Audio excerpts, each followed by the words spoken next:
ఇంకెన్నాళ్ళు రెంటింట్లో ఉంటాం? సొంత ఇంటి కలను నెరవేర్చుకుందాం. Suman TV biggest property expo October 18th, 19th HSCC Novotel Hyderabad. ఇప్పుడే ఫ్రీ ఎంట్రీ కోసం కాల్ చేయండి. నమస్తే రమగారు. నమస్తే జయ. రమగారు, మనకి పండుగ వెళ్ళిన మరుసటి రోజు నుంచి కార్తీక మాసంలోకి వెళ్ళిపోతున్నాం. కార్తీక మాసం అనగానే నాకు ఫస్ట్ గుర్తొచ్చేది ఏంటో తెలుసు రమగారు, మీ కార్తీక పురాణమే. ప్రతి సంవత్సరం చెప్పుకుంటున్నాం, ఈ సంవత్సరం కూడా చెప్పబోతున్నారు మీరు. సో ప్రేక్షకులందరికీ నిజంగా చెప్పాలంటే ఇది ఒక శుభవార్తే. చక్కగా మీ కార్తీక పురాణం పెట్టుకుంటే చాలు, ఆ రోజుకి సంబంధించిన పురాణానికి సంబంధించిన పూర్తి విశేషాలు అందించేస్తున్నారు. సో దీనికి మాత్రం స్పెషల్ థ్యాంక్స్, ధన్యవాదాలు అని చెప్పాలి, థ్యాంక్స్ కాదు. సుమన్ టీవీ వారి సౌజన్యంతో ఏటా ప్రతి కార్తీక మాసంలో ఎవరి ఇంట్లో ఎవరు ఆన్ చేస్తే వాళ్ళ ఇంట్లో 30 రోజులు చెప్పగలుగుతున్నాం. ఈ అవకాశం చేయ ఇప్పుడు నేను చెప్పడం వాళ్ళు వింటాం కాదు, చెప్పే అవకాశం రావడం కూడా ఎంత అదృష్టం, భగవంతుని దయ్యే కదా రమ్మగారు. అంతా కూడా అదే అనుకో. ఎవరైనా మన మాట వింటున్నారంటే ఆ మాట వినిపించే అవకాశం లభించడం ఉంది, చూసావా? రాయించుకుని రావాలి. నేను అలా రాయించుకొచ్చాను. మీ వాక్కు రమ్మగారు, అది అలా దొరికింది అంతే అవకాశం. అదిగోండి ఇదే. రైట్. అయితే కార్తీక మాసం అనగానే కొన్ని అనుమానాలు, సందేహాలు ఉంటాయండి.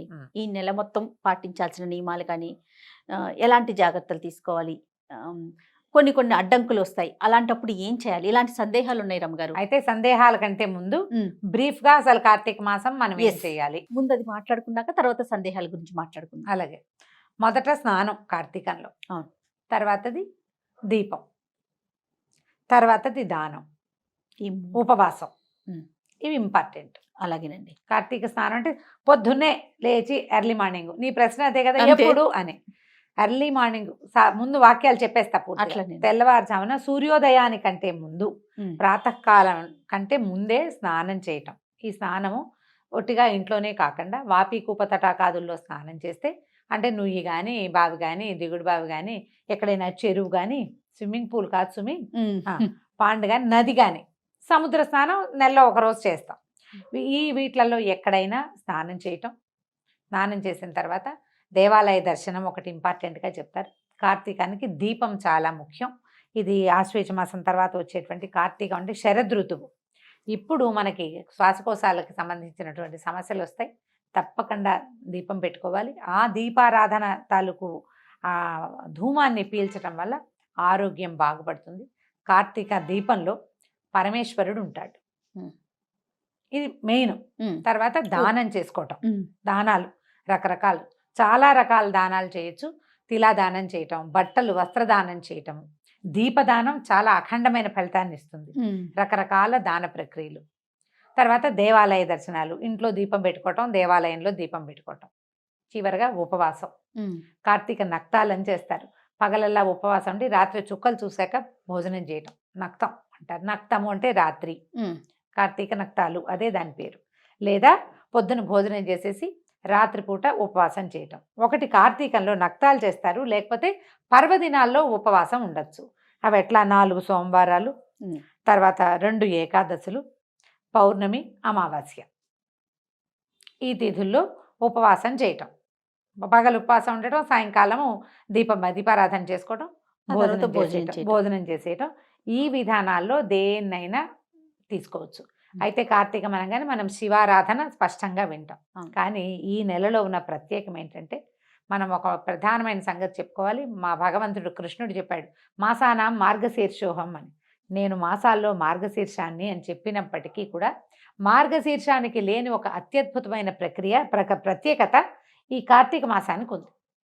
ఎందుకంటే ప్రథమంగా ఆరాధన తెప్పించుకునేవాడు శివుడైనప్పటికీ కార్తీక దామోదర ప్రీత్యర్థమని సంకల్పం చెప్పే శివారాధన చేస్తాం. ఇప్పుడు దామోదరుడు కార్తీకానికి అధిదైవం. అవును. ఈ దామోదరుడు విష్ణు స్వరూపుడు. విష్ణువు నడుముకి తాడు కట్టబడినటువంటి కృష్ణ స్వరూపమే దామోదర స్వరూపం. ఆయనను తలుచుకుని నువ్వు ఏదైనా చెయ్యి. ఆయన తలుచుకుని స్నానం చేయి, ఆయన తలుచుకుని దీపం పెట్టు, ఆయనే తలుచుకుని దానం చేయి, ఆయనే తలుచుకుని శివారాధన చెయ్యి. ఎంత అద్భుతం కదా. ఏదైనా నేను ఒక్కటే అని మేమిద్దరం ఒకటే కదండి. మేమిద్దరం ఒకటే. శివకేశవుల అభేదాన్ని స్పష్టంగా తెలియచేసేది ఈ కార్తీక మాసం. అద్భుతం. ఇది అత్యద్భుతమైన వ్యవహారం. ఇదైతే ఈ శివారాధన, శివలింగానికి శివారాధన చేస్తూనే విష్ణు స్వరూపమైన సాలగ్రామ ఆరాధన చేయటము, సాలగ్రామాన్ని దానం చేయటము కార్తీకంలో విశేషమైనవి. ఈ నెలలో విష్ణువుని తులసితోటి పూజించటం, తులసితో పాటు ఉసిరి చెట్టును కూడా ఉంచి రెండింటిని కలిపి పూజించటం, ఇట్లా తులసి పూజ కూడా చాలా ప్రాధాన్యతని సంతరించుకుంటుంది. చూడు, శివప్రీతి కోసం అభిషేకాలు చేస్తూ విష్ణు ప్రీతి కోసం తులసి పూజ చేసుకుంటాం, దీపాలు తులసి దగ్గరే పెడతాం. ఇలా శివకేశవుల ఇద్దరి ఆరాధన కుదిరేటువంటి ఈ మాసంలో ఏదైనా ఒక్క రోజైనా ఉపవాసం, ఒక్క రోజైనా దీపారాధన, ఒక్క వస్తువైనా దానం చేయటం, ఒక్క రోజైనా నదీ స్నానం చేయటం, ఒక్కసారైనా దేవాలయానికి వెళ్ళటం కూడా నెలంతా చేసిన ఫలితాన్ని ఇస్తాయి. పైగా సంవత్సరంలో ఉండే 12 నెలలు 11 నెలలు ఒక ఎత్తు, ఈ ఒక నెల ఒక ఎత్తు. ఎందుకంటే ఈ నెలలో ప్రతిరోజు పర్వదినమే, ఏ రోజైనా ఆరాధన చేసుకోవచ్చు. ఈ తిథిలో కొన్ని ప్రత్యేక తిథులు ఉన్నాయి, ఏ తిథికి ప్రత్యేకత లేకపోయినా కూడా నువ్వు పూజ చేసుకోవచ్చు. అది కూడా నెల చేసిన ఫలితాన్ని ఇస్తుంది. అంత ప్రత్యేకమైన మాసం కాబట్టి కార్తీకం మీద చాలా ఆసక్తిగా ఉంటుంది. మనం పైన చెప్పుకునే వ్యవహారాలన్నీతో పాటుగా పురాణ శ్రవణం అనేది ఒక పెద్ద వ్యవహారం. అవునండి. ఈ పురాణము ఎవరైనా చెప్తుంటే వినొచ్చు, స్వయంగా చదువుకోవచ్చు. పైవేవి చేయలేకపోయినా, ఏవి దీపము, దానము, స్నానము, వ్యవహారాలు ఏమి చేయలేం. ఆరోగ్యం సహకరించకపోవచ్చు, ఏదైనా గర్భవతులు, చంటి పిల్లల తల్లులు, ఇంట వంట లేదు, ఎవరు చెయ్యరు, మన సంప్రదాయంలో లేదు, అయినా కూడా పురాణం వినొచ్చు. దానికి ఎటువంటి అడ్డంకులు ఆటంకాలు లేవు. ఇవన్నీ చేసిన వాళ్ళకి ఎలాంటి ఫలితం లభిస్తుందో పురాణ శ్రవణం చేసిన వాళ్ళకి కూడా అంత ఫలితం లభిస్తుంది. ఇప్పుడు ఇన్ని లక్షల మందికి పురాణాన్ని వినిపించే వాళ్ళ దానికి ఏం లభిస్తుందో చెప్పు నువ్వు. మహాద్భుతం కదా రమ్మగారు, ఇంకా మాటల్లో చెప్పలేరేమో బహుశా. అంతే. కాబట్టి ఈ వీటిలలో ఏదైనా చేయొచ్చు. ఇది టోటల్గా కార్తీక మాసంలో మనం ఆచరించవలసింది. ఇంకొక ఫైనల్ టచ్ ఏంటంటే, కార్తీకంలో నది స్నానం ముఖ్యమైనది, సముద్ర స్నానం చాలా అద్భుతమైంది. దీంతో పాటుగా వనభోజనం ఒకటి చాలా ప్రముఖమైంది. వనభోజనానికి ఎవరైనా పిలిస్తే నిరాకరించకుండా చక్కగా వెళ్ళండి. ఏమైనా ఎక్కువ ఔషధ వృక్షాలున్న ఫామ్ హౌసుల్లోకి వెళ్ళగలిగితే ఇక మీ అదృష్టం అది. అంతే. అలాంటి అవకాశం లభించడమే అదృష్టం. అందరం కలిసి వెళ్ళి భోజనాలు చేసి తంబోలా ఆడుకోవడానికి మాత్రం కాదు అది. ఎందుకంటే మనం ఇన్ని వృక్షాలు ఉన్న చోటకు వెళ్తే ఆ ఎక్కువ ఆక్సిజన్ని పీల్చగలగటమే మన అదృష్టంగా భావించాలి. చెట్ల కింద కూర్చుని సామాన్యంగా నేల మీద ఆకుపరుచుకుని అన్నం తినడం, భగవంతుడు ఈ అవకాశం ఇచ్చాడు. ఇప్పుడు చాలా పరిస్థితులను గడిచొచ్చాం మనం. అవును, అబ్బో ఇప్పుడు ఈ సంవత్సరం హాయిగా తినే అదృష్టాన్ని కల్పించాడు. ఒకసారి భగవంతుడికి ఒక నమస్కారం చేసుకోండి. ఉసిరి చెట్లున్న తోటల్లోకి వెళ్ళగలిగితే మంచి ఆక్సిజన్ లభిస్తుంది. ఈ నెలలో ఉసిరి చెట్టులో కూడా అపరిమితమైన ప్రాణశక్తి ఉంటుంది. అందుకని ఉసిరి చెట్టు తప్పకుండా ఉండాలి అని చెప్తారు. పిందెలు, పూత అవి ఉన్న ఉసిరి చెట్లు అయితే ఇంకా మంచిది. సూపర్. తప్పకుండా. అయితే మరి కొన్ని సందేహాలు ఉన్నాయండి. ఎవరైనా చనిపోయారనుకోండి, కార్తీక మాసం వచ్చింది, సంవత్సరం లోపే కార్తీక మాసం వచ్చింది, వారు పూజ చేసుకోవచ్చా, దీపం పెట్టొచ్చా? అంటే ఇప్పుడు సంవత్సరీకం లోపల నిత్య దీపారాధన ఎవరైనా చేసుకునేది, మామూలుగా చేసుకుంటాం. ఓకే, చేసుకోవచ్చు, దీపారాధన చేసుకోవచ్చు. ఒకసారి ఎక్కడైనా దేవాలయంలో నిద్ర చేసిన తర్వాత దేవాలయ దర్శనానికి వెళ్ళొచ్చు. కాకపోతే పర్వదినాల్లో పూజా విధానాలు చేయరు. సంవత్సరం లోపే దేవాలయ దర్శనానికి వెళ్ళొచ్చు. ఏవో కొన్ని కమ్యూనిటీస్లో అది ఏడాది పాటు గుళ్ళోకి వెళ్ళకూడదనే నియమం ఉంటుంది, కానీ అలా చెప్పటం లేదు జయ. కొండలు ఎక్కే చోటికి వెళ్ళకూడదని ఒక సిద్ధాంతం చెప్తారు. కొండలు ఎక్కే దేవాలయాలకి వెళ్ళకూడదు అని. మేము పాటించలేదు జయ. మేము మా పురోహితుని అడిగితే మొక్కులు తీర్చుకోవద్దు కానీ దేవాలయ దర్శనానికి వెళ్ళమన్నారు. ఓకే. ఇప్పుడు కూడా మనం ఏడూర్లు ఈ సంవత్సరీకాల లోపల మీరు ఏదైనా దేవాలయానికి వెళ్తే గోత్రనామాలు చెప్పి అర్చన చేయించుకోకూడదు. దేవాలయ దర్శనం చేసుకోవచ్చు, ఏమీ తప్పులేదు. ఈ పర్వదినాల్లో చేసుకునేటువంటి దీపారాధన అంటే ఇప్పుడు ప్రత్యేక ఆరాధనలు చేస్తాం కదా, వాకిట్లో దీపం పెట్టడం, ఆకాశ దీపాలు పెట్టడము, తులసి దగ్గర ప్రత్యేకంగా దీపం పెట్టడం, పౌర్ణమి రోజు చేయటము అవి చెయ్యొద్దు. నిత్య దీపారాధన పెట్టుకోవచ్చు, తప్పులేదు. ఓకే. ఇప్పుడు పీరియడ్స్ టైంలో ఇప్పుడు నెలంతా పెడతాము సాధారణంగా, కార్తీక మాసంలో ఒక 5-6 రోజులు పెట్టలేకపోతాం కదా, అప్పుడు ఏంటండి ఏమన్నా ఇబ్బంది అనిపిస్తుందా? ఇబ్బంది అనిపిస్తే మానేస్తాము. ఒకవేళ మీకు అవకాశం ఉండి మీరు పక్కన కూర్చొని ఇంట్లో ఎవరైనా పెట్టేటైతే పెట్టుకోవచ్చు. మీకు అవకాశం లేదు, మీరు ఇంట్లోనే ఉంటారు, ఆ 5 రోజులు మానేయండి. 5వ రోజున 4వ రోజున స్నానం చేస్తారు. 5వ రోజున కూడా మళ్ళీ తల స్నానం చేసి అప్పుడు దీపం పెట్టుకోవచ్చు. ఏమైనా చాలా శారీరక ఇబ్బందులు గనక ఉంటే మీకు చికాకు అనిపిస్తే మీ మనసుకే సుమి అది అంతే. ఒకవేళ చికాకుగా ఉంటే ఆ 2 రోజులు ఇంకో 2 రోజులు మానేసుకోండి, తర్వాత దీపాలు కంటిన్యూ చేయొచ్చు. ఈ పోయిన 7 రోజుల పుణ్యాన్ని నేను ఎలా సంపాదించాలని దిగులు పడద్దమ్మా. ఎవరికి ఏది ప్రాప్తమో ముందే చెప్పుకున్నాం కాదు, ఇక్కడ రాసుకొస్తాం మనమని అవును. కదా. కాబట్టి వస్తుంది, వచ్చే సంవత్సరం ఫినిష్ చేసుకుంటాం. అయినా కార్తీకంలో ఒకరోజు దీపం పెట్టినా చాలు, ఒకరోజు స్నానం చేసినా చాలు అని చెప్తున్నాం. పదే పదే చెప్తున్నాం. ఇది కార్తీక్ పురాణంలో చెప్పింది, మన మాట కాదు, పురాణంలో చెప్పబడిన మాట. పురాణాల్లో అదే మన కదా- ఋషులు ఆల్రెడీ మనకి చెప్పారు. చెప్పారు, అదే అంతేనండి? కదా ప్రమాణం మనకి. ఆ, ఆ. కాబట్టి పోయిన ఈ రోజులు అని దిగులు పడి బాధపడద్దు. కుదిరితే చేసుకోండి, కుదరకపోతే మానేయండి. సత్యనారాయణ వ్రతాలు చేసుకుంటారు, కేదారేశ్వర వ్రతం చేసుకుంటారు కార్తీకంలో, ఉమ్. ఏకాదశుల్లో చేసుకోవచ్చు. మీ ఓపిక. ఈ రోజు తప్పించి ఇంకో రోజు చేసుకోండి అంతే. ఓకే. నూనెని ఎలాంటి నూనె వాడాలి రమ్మగారు? ఇప్పుడు నెల రోజులు మనం దీపం పెట్టుకుంటాం, తులసి దగ్గర పెడతాము, కొంతమంది గుమ్మాల దగ్గర కూడా పెట్టుకుంటారు కదా. ఎలాంటి నూనె మంచిది, ఎలాంటి తైలం? దేవుడి దగ్గర అయితే ఆవు నెయ్యి, ఓ. లేదా ఆవు నెయ్యి రోజు పెట్టలేము అనుకుంటే పర్వదినాల్లో ఆవు నెయ్యి, వాకిళ్లలో నువ్వుల నూనె. నువ్వుల నూనెలో దీపం నూనె తేవద్దు. అంటే అవును. దీపం నూనె అని ప్రత్యేకంగా కనపడుతుంది, అది పూర్తి స్థాయి నువ్వుల నూనెగా మాత్రం భావించబడట్లేదు, ఆ, కాదు. అవును. కాబట్టి మంచి నువ్వుల నూనె, ప్రశస్తమైన నూనె వాడుకోండి. ఇళ్ళల్లా పెట్టకండి దీపాలు, ఒక్క దీపమే పెట్టుకోండి తులసి దగ్గర. చాలు. లీటర్ నూనె నెలకొచ్చేస్తుంది మనకి. అవును. చాలా పెడితే బోళ్ళంత నూనె కావాలి, బోళ్ళు ఖరీదు అని బాధగా ఉంటుంది. ఇబ్బందులు ఎవరికైనా ఉంటాయి కదా, ఆర్థికమైన ఇబ్బందులు తప్పవు, ఆలోచిస్తాం. అవును.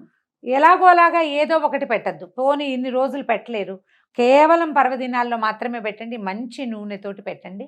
ఆ దీపము దైవానికి చేరుతుంది ఒకటి, దానివల్ల మనకి కొంత ఆరోగ్యానికి, పర్యావరణానికి మేలు జరుగుతుంది. ఈ రెండింటిని గట్టిగా ఆలోచించండి, ఇదే ఇంపార్టెంట్. ఉమ్. నెలంతా ఏదో ఒక నూనెతో దీపం పెట్టడం కాదు, పెట్టిన దీపం సజావైనది కావాలి మనకి. ఎందుకంటే ప్రధానంగా ఇప్పుడు తైలే లక్ష్మి జలే జలే గంగా గంగా అని చెప్తారు. ఆ జలంలో గంగ ఉంటుంది కాబట్టి స్నానం చేయాలి, తైలంలో లక్ష్మి ఉంటుంది కాబట్టి వెలిగించాలి. తైలము అంటే ఏమిటి? తిలల నుంచి తీసింది వచ్చింది. నువ్వుల నూనె, ఉమ్. అంతే. తర్వాత రమ్మగారు, ఇప్పుడు నది స్నానం, సముద్ర స్నానం కూడా చేయాలనుకుంటున్నాం కదా, మరి ఇప్పుడు అవకాశాలు ఉండవు, అప్పుడు ఏంటండి? నది ఎలా? పరివాహక ప్రాంతాల్లో పల్లెటూళ్ళల్లో ఉండేవాళ్ళు అదృష్టవంతులు. అంతే. పూర్వం అట మనకి ఎక్కడ మాఘ పురాణాల్లోనో కార్తీక పురాణాల్లో కూడా చెప్తారు, అట్లా వీళ్ళ ఊరంతా వెళ్ళిపోయి నది ఉన్న ప్రాంతానికి వెళ్ళి అక్కడ నివసిస్తారు ఈ మాసం ఈ అంతా? మాసం అంతా. ఓ. తీర్థానికి వెళ్తారు, ప్రతిరోజు పిల్లల్ని అక్కడికి తీసుకెళ్తారు, దూరం వెళ్ళి పూజ చేసుకుని తిరిగి వస్తారు. అది బాగుంది. వేరే పనులు చేయరు, ఈ పని చేసేవాళ్ళట ఇది వరకు. ఓకే. ఓకే. మా వాళ్ళు ఎవరో 2-3 కూడా అట్లాగే చెప్తారు, నదులున్న ఊళ్ళల్లోకి వెళ్ళిపోయి ఉండిపోతాము చేసుకునే వాళ్ళము అని, రోజు నదీ స్నానం కోసం. మా అమ్మగారు అట్లా వెళ్ళేవారు, రాజమండ్రి వెళ్ళిపోతుండేవారు స్నానం చేయటం, రోజు గోదావరిలో స్నానం చేయటం కోసం. ఓకే. అవకాశం ఉంటే సరే. ఇప్పుడు బావులు లేవు, నూతులు లేవు, ఉన్నవేమో హ్యాండ్ పంపులు కూడా లేవు. అస్సలు. హ్యాండ్ పంప్ ఉన్న అదృష్టవంతులే చేయవాళ్ళు. ఆ. ఎందుకంటే భూగర్భ జలాలతో స్నానమే ఇప్పటి నియమం. ఆహా. చలి రోజులు కదా, అవును. వేడి వేడి నీళ్లు పోసుకుంటే గానీ ప్రాణం ఇదిగా ఉండదు. ఇప్పుడు మనకి ఏమవుతుంది, ఇది ఒక సైంటిఫిక్ రీజన్ ఉందమ్మా, దీని వెనకాల బాగా మనం అర్థం చేసుకోవాల్సింది. ఆశ్వీజ కార్తీకాలు శరదృతువు, దాని ముందున్న వర్షాకాలంలో కూడా అప్పుడప్పుడు సర్రమంటూ ఎండొస్తుంది. అవును. ఇక్కడికి వచ్చేసరికల్లా సూర్యుడు చల్లబడ్డం మొదలు పెడతాడు. ఆశ్వీజంలో కొంచెం పర్వాలేదుగా ఉంటాడు. కార్తీకం వచ్చేసరికల్లా సూర్యుడు తగ్గిపోతాడు, ఆ. పగళ్ళు చిన్నవి, రాత్రుళ్ళు పెద్దవి. పెద్దవి. మనకి ఎక్కడి నుంచి వేడి వస్తుంది? వేడి కావాలి కదా, సూర్యుడే కదా మన వేడికి అవును. కారణం. ఇప్పుడు మనకి ఈ అన్నం అరుగుతోంది, రాత్రిళ్ళు నిద్రపోతున్నాము అంటే సూర్యుడు ఒకడు ఉండబట్టి, లేకపోతే మన వల్ల కాదు. అవును. మనకు ఆరోగ్య సమస్యలు లేవు భారతీయులకి, చాలా తక్కువ. మిగిలిన దేశాలతో పోలిస్తే మనం చాలా బెటర్గా ఉన్నామని. అవును. మనకి ప్రధానమైన కారణం సూర్యుడు సమతుల్యంగా ఉండటం వల్ల. ఎప్పుడు సూర్యుడు సమతుల్యంగా ఉండలేడో అప్పుడు అగ్ని ఆరాధన చేయమంటారు. అగ్ని ఎక్కడుంటాడు?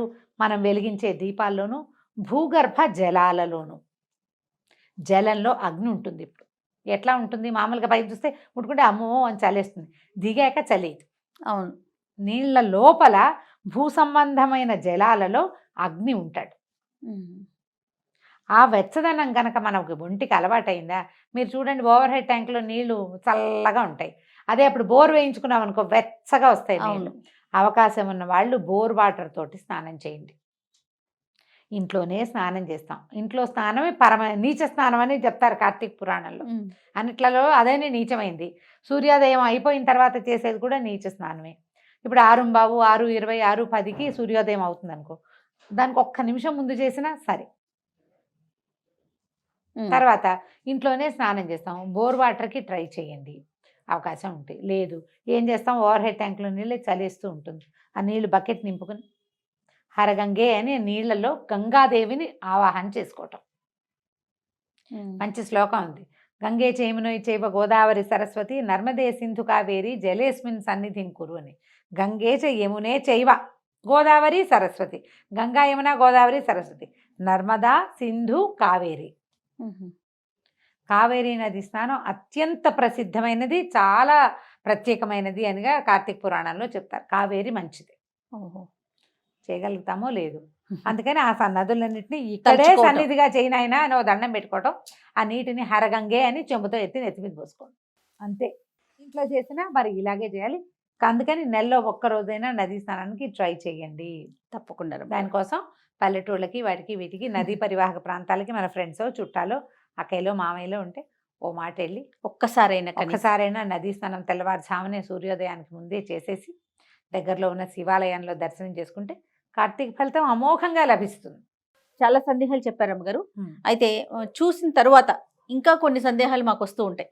వచ్చినప్పుడు మీ ముందు పెడతాను, ఇంకొక వీడియో రూపంలో చేద్దామండి. పురాణం వినండి అమ్మా తప్పకుండా. ప్రతిరోజు పొద్దున్నే పురాణం ఎప్పుడు వినాలి అదొక డౌట్ వస్తుంది ప్రతిసారి. అది చెప్తూనే మళ్ళీ చెప్తా. పొద్దున్నే వినగలిగితే మహత్తరంగా ఉంటుంది, సాయంత్రం వినగలిగినా మహత్తరంగానే ఉంటుంది. పడుకునే లోపల పురాణం వినండి. కార్తీక పురాణం వింటే విశేషమైన ఫలితం లభిస్తుంది. మీరు ఏమి చెయ్యలేకపోయినా కూడా అంత ఏమి దిగులు పడక్కర్లేదు. ఇది విన్నా కూడా అలాంటి ఫలితం లభిస్తుందని పురాణంలోనే చెప్పారు.